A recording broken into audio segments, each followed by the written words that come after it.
Alors effectivement, les tendances aujourd'hui sont plus dans un transfert sud-sud. Il y a presque autant aujourd'hui de migration sud-sud que de migration sud-nord. Chose qu'on voit assez peu de chez nous, si j'ose dire, puisqu'on a toujours une vision des migrations qui viennent du sud, mais on a aussi des migrations nord-nord, notamment avec la crise économique, dont on parlera peut-être tout à l'heure, qui amène des jeunes diplômés à chercher du travail à l'étranger. Et puis, avec le rallongement de la durée de la vie, aussi des migrations nord-sud, c'est-à-dire des seniors qui s'installent au soleil, mais aussi des gens qui créent des entreprises dans des pays du sud, dans des pays émergents, mais pas seulement. Et donc aujourd'hui, le monde est traversé par les migrations, et c'est un phénomène qui se développe, puisque les migrations ont été doublées depuis la fin des années 90 et elles ont été multipliées par 3 depuis les années 75. Donc aujourd'hui, on est autour de 230-240 millions de migrants internationaux. On a 740 millions de migrants internes, ce qu'on a tendance à oublier. Beaucoup de grands enjeux comme les déplacés environnementaux seront plutôt des migrations internes. De même, les migrations qui sont liées aux crises, aux conflits qui affectent les plus pauvres se traduisent plutôt par des migrations internes. Donc ça aussi, il ne faut pas le négliger non plus.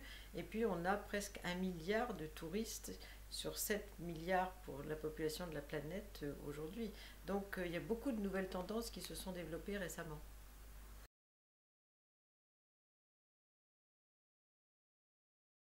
Alors oui, mais de façon modérée.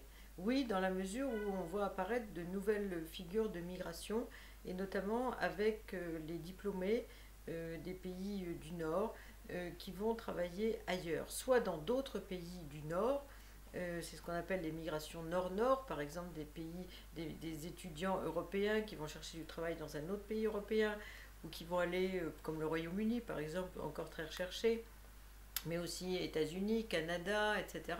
Mais aussi des étudiants qui vont chercher dans des pays émergents comme l'Inde, la Chine, le Brésil, leur emploi.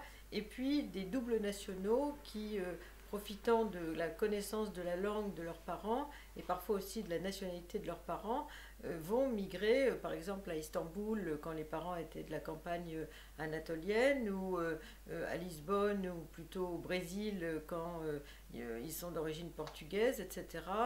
Donc ça, c'est un phénomène qui se développe considérablement, y compris chez les Marocains.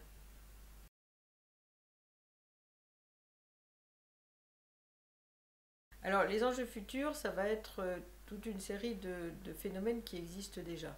La question démographique est très importante puisque le vieillissement de l'Europe, de la Russie, du Japon vont continuer à entraîner un besoin de migration à cause du rajeunissement de la population qui est nécessaire au dynamisme d'un pays, pas seulement économique, mais en termes de création, de compétitivité sur la scène mondiale, et puis aussi des métiers que le vieillissement entraîne. Par exemple, le passage dans le quatrième âge d'une population plus importante nécessite des personnes pour garder ces personnes âgées, ce qui est devenu un sujet presque national dans un pays comme l'Italie, qui se développe aussi en Espagne, au Portugal, etc. Donc le grand vieillissement et le besoin de main-d'œuvre dans des secteurs d'emploi non délocalisables, c'est-à-dire l'agriculture, le bâtiment, la garde des personnes âgées, euh, tout ce qui concerne les services en général. Une autre tendance, c'est la question environnementale qui, j'en ai parlé tout à l'heure, va amener de nouveaux déplacements de population, pour l'instant internes, mais aussi marginalement internationaux. Autre enjeu très important, la recherche de matières premières. Ça, c'est très très important quand on voit les Chinois aller en Afrique pêcher, mais aussi chercher des terres rares ou des minéraux qu'ils n'ont pas chez eux, par exemple, ou en Sibérie. Ça aussi, c'est un facteur de migration internationale. Donc la recherche des nouvelles matières premières et puis des matières premières traditionnelles. Également, parmi les grands enjeux, les crises politiques. Les crises politiques, parfois imprévisibles, euh, créent des déplacements de population et qui ont un effet sur la migration internationale parce que quand le pays en crise a des liens migratoires, des liens de réseaux transnationaux avec tel ou tel pays d'accueil, et ça crée de la migration internationale.